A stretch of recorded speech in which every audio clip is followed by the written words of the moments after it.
Hi student, good morning. How are you all? Okay, நாம் இன்றைக்கி roughage அப்படிங்கிற topic பார்க்க போகிறோம். ரஃபேஜ் அப்படிங்கிறது நார் சத்து. Fruits and vegetables contain cellulose. பழங்கள் காய்கறிகளுக்கெலாம் என்ன இருக்கும் அப்படின்னா செல்லுலோஸ் அப்படின்ட்டு ஒன்று இருக்குன்னு சொல்கிறாங்க. This can not be digested by the human body. அந்த செல்லுலோஸ் மனிதர்கள் நம்ம அதை சாப்பிட்டோம் அப்படின்னா நமக்கு அது சரியாக டைஜஷன் ஆகாது அப்படின்னு சொல்கிறாங்க. This undigested cellulose is fibres. நமக்கு செரிமானம் ஆகாத அந்த நூல் இழைகளை தான் நாம் என்னன்னு சொல்கிறோன்னா and this called roughage or dietary fibre. நாம் அதுதான் ரஃபேஜ் அப்படின்னு சொல்கிறோம். அதுக்கு இன்னொரு பேர் டயட்ரி ஃபைபர்னு சொல்கிறாங்க. Roughage is very important for the proper functioning of our digestive system. நம்மளுடைய செரிமான சிஸ்டத்துக்கு செரிமான உறுப்பு மண்டலத்துக்கு ரஃபேஜ் அப்படிங்கிறது நார்சத்து அப்படிங்கிறது கண்டிப்பாக தேவை. As it helps to push the undigested food easily through the intestine and prevents constipation. அது என்ன பண்ணும் அந்த நார்ச்சத்து அப்படிங்கிறதுலாம் சரியாக செரிமானம் ஆகாத இருக்கக்கூடிய உணவுகள்லாம் நல்லா புஷ் பண்ணி நம்மளுடைய குடலுக்கு கொடுக்கும் அப்படின்னு சொல்கிறாங்க. அப்போ தான் அது நல்லா அரைப்பட்டு செரிமானம் ஆகும் அப்படின்னு சொல்கிறாங்க. Next health and nutrition. நம்மளுடைய உடல் ஆரோக்கியமும் நியூட்ரிஷன் அதை பற்றி கொடுத்துருக்காங்க. For our body to function normally, we need to consume food at regular intervals. நாம் நார்மலாக இருக்கணும், நம்மளுடைய எல்லா வேலைகளும் நம்மளாவே கரெக்டாக செஞ்சுக்கணும் அப்படின்னா நமக்கு என்ன தேவை அப்படின்னா ஒரு குறிப்பிட்ட இடைவெளிக்கு அப்புறம் தொடர்ந்து நமக்கு ஃபுட்டு தேவைன்னு சொல்கிறாங்க. காலையில் சாப்பிட்றோம் அப்படின்னா அதுக்கப்புறம் ஒரு 3 hours 4 ஹவர்ஸுக்கு அப்புறம் திரும்ப மதியம் சாப்பிட்றோம். அதே மாதிரி ஒரு 5 to 6 ஹவர்ஸுக்கு அப்புறம் திரும்ப நைட்டு சாப்பிட்றோம். அதுக்கப்புறமா திரும்ப மறுநாள் காலையில் சாப்பிட்றோம் இல்லையா? அப்போ ஒரு குறிப்பிட்ட இன்டர்வலுக்கு அப்புறம் ரெகுலராக நமக்கு உணவு தேவைன்னு சொல்கிறாங்க. A diet is the combination of all the food that we eat regularly. நம்ம சாப்பிட்றது என்ன வேணாலும் சாப்பிட்றக்கூடாது. நம்ம அது கரெக்டாக டயட்டில் எல்லா நியூட்ரிஷனும் நமக்கு கிடைக்கிற மாதிரி நம்ம சாப்பிட்ணும் அப்படின்னு சொல்கிறாங்க. எ பேலன்ஸ்டு டயட், சரிவிகித உணவு அப்படின்னு சொல்லி கொடுத்துருக்காங்க. A diet that includes all the nutrients in the correct proportion. நம்ம சாப்பிடக்கூடிய சாப்பாட்டில் என்ன இருக்கணும் அப்படின்னா எல்லா வித ஊட்டச்சத்து பொருட்களும் அடங்கி இருக்கணும். அதுவும் சரி விகித அளவில் கரெக்டாக அதோடைய ப்ராப்பர்ஷனாக இருக்கும். அதோடைய இயல்பு கரெக்டாக இருக்கணும்னு சொல்கிறாங்க. Require to maintain good health and grow normally is called a balance diet. நம்ம சாப்பிடக்கூடிய சாப்பாட்டில் எல்லா விதமான ஊட்டச்சத்துக்களும் சரிவிகித அளவில் கலந்து இருந்துச்சு இருந்ததுன்னா நம்மளுடைய உடம்பு நல்லா ஆரோக்கியமாகவும் இருக்கும், நம்ம நல்லா வளர்ச்சி அடைவோம். அதுதான் நம்ம பேலன்ஸ்டு டயட் அப்படின்னு சொல்கிறாங்க. The following table will give us an idea about the nutrients present in various food items. நமக்கு கீழே ஒரு டேபிள் கொடுத்துருக்காங்க. அதை பார்த்தோம் அப்படின்னா நம்ம எந்த மாதிரியான ஃபுட்டை நம்ம எடுத்துக்கணும் அப்படின்னு சொல்லிட்டு நம்மளுக்கு ஒரு ஐடியா கிடைக்கும்னு சொல்கிறாங்க.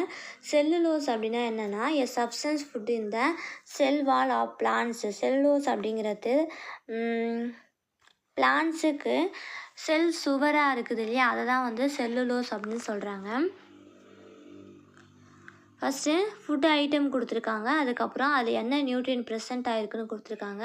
வாட் டு தே ப்ரொவைட், அது நமக்கு என்ன கொடுக்குது அப்படின்னு சொல்லிட்டு 3 காலம் பிரிச்சுருக்காங்க.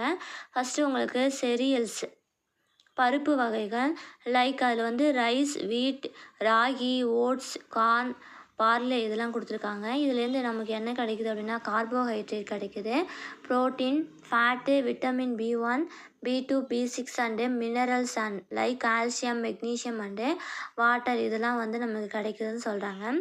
அதனால் அது நம்மளுக்கு என்ன கொடுக்குது அப்படின்னா ப்ரொவைட் எனர்ஜி, நமக்கு ஆற்றலை தருகிறது அப்படின்னு சொல்கிறாங்க. ஓகேவா? Next butter, ghee, vanaspati, groundnut, coconut and gingelly oil இதுலேருந்து நமக்கு என்ன கிடைக்குது அப்படின்னா mainly fats and some protein. இதெல்லாம் நட்டு தானே, அதனால் இதில் ஃபேட் அதிகமாக இருக்குது, அதுக்கப்புறம் ஒரு சில ப்ரோட்டீன் இருக்குதுன்னு சொல்கிறாங்க. இதுவும் நமக்கு என்ன கொடுக்குது அப்படின்னா ப்ரைவேட் எனர்ஜி தான், ஆற்றலை தான் தருகுதுன்னு சொல்கிறாங்க. பல்சஸ் லைக் தானியங்கள் இருக்குது இல்லையா, அதில் பீன்ஸு, பியாஸ், பட்டாணி, ராஜ்மா, பைத்தம்பயிறு, மூங்தால், பாசிப்பயிறு, க்ரீன் கிராம், பச்சை பயிறு இதெல்லாம் எடுத்துக்கிறாங்க. இதில் என்ன இருக்குது அப்படின்னா ப்ரோட்டீன், ஃபைபர் இதுலேயும் வந்து அந்த நார் சத்து இருக்குது. அதுக்கப்புறம் விட்டமின்ஸ் லைக் பி காம்ப்ளெக்ஸ், இதுலேயும் மினரல்ஸ் லைக் அயான் இரும்பு சத்து இருக்குது. மெக்னீஷியம் அண்டு ஃபாஸ்பரஸ்லாம் இதில் கிடைக்குன்னு சொல்கிறாங்க. இது நமக்கு எதுக்காக நம்ம எடுத்துக்கணும் அப்படின்னா ஹெல்த் இன் க்ரோத், நாம் நல்லா வளர்ச்சி அடைவதற்காகவும் அண்டு ரிப்பேர் ஆஃப் டிசீசஸ், இறந்த திசுகளை வந்து வெளியேற்றுவதற்கும் இது நமக்கு உதவி செய்யுது. நெக்ஸ்ட்டு ஃப்ரூட்ஸ் அண்டு வெஜிடபிள்ஸ், பழங்கள் காய்கறிகள், அதில் mango, apple, banana, grapes, carrot, beetroot, brinjal, ladies finger, இது மாதிரி எக்ஸட்ரா என்ன பழங்கள் வேணால் எடுத்துக்கலாம், காய்கறி வேணால் எடுத்துக்கலாம். அதில் vitamin A, potassium, calcium and phosphorus இருக்குது. இதுலேருந்து நம்ம க்ரோத் ஆகிறதுக்கான எனர்ஜி கிடைக்குதுன்னு சொல்கிறாங்க. Vitamin A, vitamin C, minerals like potassium and calcium, இதில் நமக்கு என்ன எதுக்காக நம்ம அதை எடுத்துக்கணும் அப்படின்னா இம்யூனிட்டி அகைன்ஸ்ட் வேரியஸ் டிசீசஸ், நம்ம வேறு எந்த ஒரு நோய் நம்ம வந்துடாமல் நம்மளை பாதுகாக்கிறதுக்காக இந்த நியூட்ரியன்ஸ்லாம் நம்ம எடுத்துக்கணும் அப்படின்னு சொல்கிறாங்க. மில்க், சீஸ், யாகர்ட், பன்னீர், இந்த பால், அதுக்கப்புறம் தயிர், சுவையூட்டப்பட்ட தயிர், பன்னீர், இதெல்லாம் நாம் எதுக்காக எடுத்துக்கிறோம் அப்படின்னா அது என்ன நியூட்ரியன்ஸ் இருக்குன்னா ப்ரோட்டீன்ஸ் இருக்குது, fat, vitamin A, D and B12, minerals like calcium and iron இரும்பு சத்து இருக்குதுன்னு சொல்கிறாங்க. இதுவும் நம்ம எதுக்காக சாப்பிட்ணும் அப்படின்னா ஹெல்ப் இன் க்ரோத், நம்ம நல்லா வளர்ச்சி அடைவதற்கும் அண்டு ரிப்பேர் ஆஃப் செல்ஸ், இறந்த செல்களை வெளியேற்றுவதற்காகவும் அது உதவி செய்யுது. நெக்ஸ்ட்டு ஃபிஷ்ஷு, எக்கு, மீட்டு, மீன், முட்டை, இறைச்சி, இதெல்லாம் நம்ம எதுக்காக எடுத்துக்கிறோம் அப்படின்னா என்ன நியூட்ரியன்ஸ் அதில் இருக்குன்னா ப்ரோட்டீன் இருக்குது, fats and some vitamins like B2. ஏன் நம்ம இதை சாப்பிட்ணும் அப்படின்னா இதுவும் அதே மாதிரி தான் ப்ரொவைட் எனர்ஜி, ஆற்றலை தருகிறது. ஹெல்த் இன் க்ரோத், நம்ம நல்லா வளர்ச்சி அடையணும் அப்படின்னா இந்த சாப்பாடெலாம் நம்ம சாப்பிட்ணும் அப்படின்னு சொல்கிறாங்க. நெக்ஸ்ட்டு உங்களுக்கு பிக்சரில் காமிச்சிருக்காங்க இல்லையா, செரியல்ஸ்னால் பருப்பு வகை, துவரம்பருப்பு, உளுந்தம்பருப்பு, அந்த மாதிரியான பருப்பு வகைகள், பல்சஸ் தானியங்கள், கேப்சிகம் குடைமிளகாய், carrot, apple, fish, egg, meat, banana, அதுக்கப்புறம் மில்க்கு, சீஸு, பன்னீர், யாகர்ட், இதெல்லாம் இருக்குது. இதுதான் அந்த டேபிளில் நம்மளுக்கு காமிச்சிருந்தாங்க. இதை தான் வந்து சரிவிகித உணவுன்னு சொல்கிறாங்க. இது எல்லாமே நம்மளுடைய சாப்பாட்டில் நம்ம கலந்து தான் சாப்பிட்ணும். ஓகேவா? Vitamins and minerals are often lost due to over cooking of any food items. நம்ம வந்து காய்கறி எந்த ஒரு உணவுப் பொருளாக இருந்தாலும் அது ரொம்ப அதிகமாக நம்ம வேக வச்சிட்டோம் அப்படின்னா அதுலேருந்து என்ன இருக்கும் அப்படின்னா விட்டமின்ஸ், மினரல்ஸ்லாம் இருக்கு இல்லையா, அதெல்லாம் வந்து லாஸ்ட் ஆகிடும், அது வெளியேற்றப்பட்டும், அதில் எந்த ஒரு சத்துமே இருக்காதனால நம்ம வந்து ரொம்ப அதிகமாக காய்கறிகளை வேக வைக்கக்கூடாது அப்படின்னு சொல்கிறாங்க. If you wash vegetables after cutting them all the water soluble vitamins R last. அதே மாதிரி நம்ம காய்கறிகள்லாம் என்ன பண்ணக்கூடாது அப்படின்னா கட் பண்ணிவிட்டு அதுக்கப்புறமா நம்ம கழுவக்கூடாது. நம்ம அது மாதிரி கழுவினாலும் அதில் இருக்கக்கூடிய விட்டமின்ஸ்லாம் என்ன பண்ணால் வாட்டரில் சால்யூபிள் ஆகி எல்லாமே வெளியில் போய்டும்னு சொல்கிறாங்க. Repeated washing of pulses, cereals, cut vegetables and fruits. அதே மாதிரி செரியல்ஸ் இருக்கு இல்லையா, பருப்பு வகைகள், தானியங்கள்லாம் என்ன பண்ணால் ஒன் டைம் கழுவிட்டு நம்ம அதை யூஸ் பண்ணிடணும். திரும்ப அதை நம்ம ரிப்பீட்டடாக வாஷ் பண்ணிக்கிட்டே இருந்தோம் அப்படின்னாலும் சரி, கட் பண்ண ஃப்ரூட்ஸு, வெஜிடபிளை நம்ம வந்து வாஷ் பண்ணாலுமே அதில் இருக்கக்கூடிய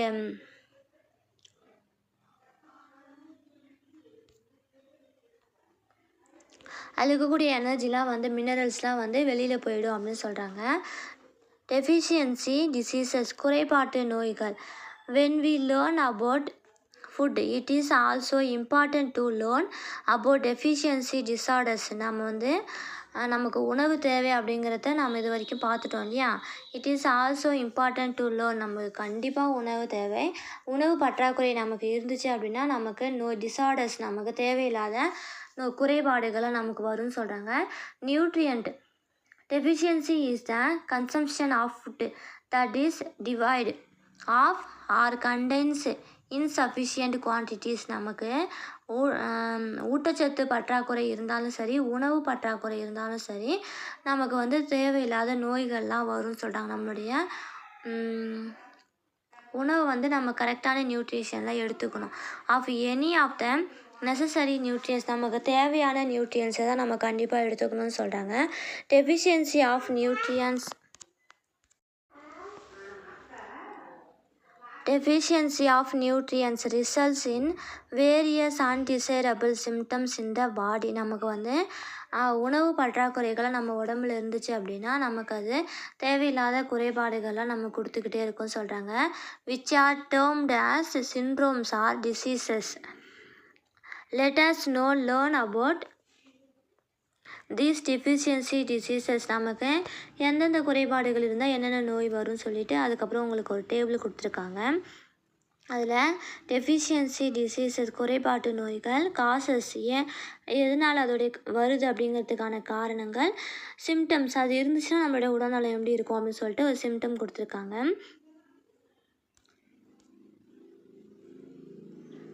ஃபஸ்ட்டு குவாஷியாக்கர் அப்படின்னு ஒரு நோய் இருக்குது. இது எதனால் வருது அப்படின்னா ப்ரோட்டீன் டெஃபிஷியன்சி, நம்மளுக்கு புரத சத்து குறைபாடு இருந்துச்சு அப்படின்னா அந்த நோய் வரும்னு சொல்கிறாங்க. அதோட சிம்டம்ஸ் எப்படி இருக்கும் அப்படின்னா ஸ்டண்டு க்ரோத், தடை செய்யப்பட்ட வளர்ச்சி, அதுக்கப்புறம் பஃபி ஸ்டொமக், வயிறு வந்து நல்லா பெருசாக இருக்கும், ஃபேட்டிக், ரொம்ப சோர்வாகவே இருப்பாங்க, இரிட்டபிலிட்டி, அதுக்கப்புறம் ஸ்கேலி ஸ்கின், அவங்களுடைய ஸ்கின் எப்படி இருக்கும் அப்படின்னா செதில்கள் மாதிரி இருக்கக்கூடிய தோலாக இருக்கும் அப்படின்னு சொல்கிறாங்க. அதுக்கப்புறம் செகண்டாக இருக்கக்கூடியது மராஸ்மஸ் அப்படிங்கிற ஒரு நோய். இது பார்க்குறவங்க அப்படியே அவங்களுடைய எலும்புலாம் வெளியில் தெரிகிற மாதிரி ரொம்ப ஒல்லியாக இருப்பாங்க. இதுவும் எதனால் வருது அப்படின்னா ப்ரோட்டீன் டெஃபிஷியன்சி, இவங்களுக்கும் புரத சத்து குறைபாடு. அதோடைய சிம்டம் என்ன அப்படின்னா ட்ராப் இன் பாடி வெயிட்ஸ், அவங்களுக்கு ரொம்ப ஒல்லியாக இருப்பாங்க, வெயிட்டு வந்து கம்மியாக இருக்கும்.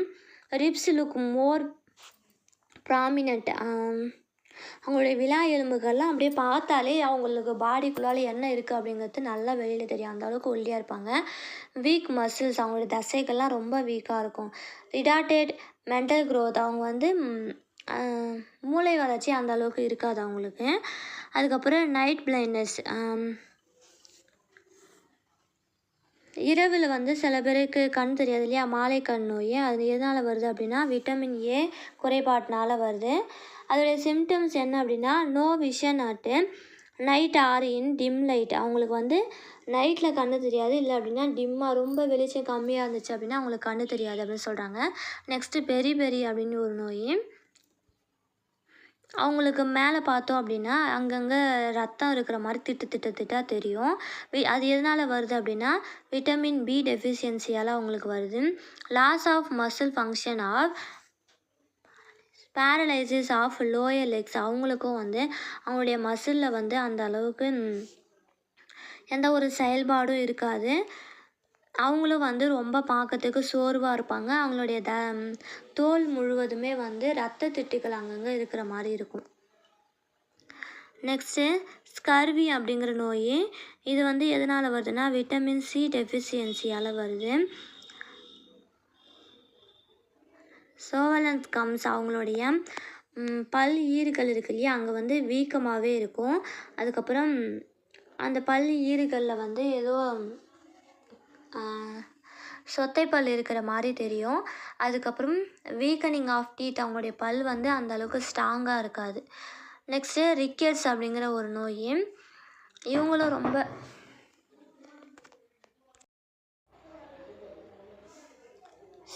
ரிக்கெட்ஸ் அப்படிங்கிற ஒரு நோய் இருக்குது.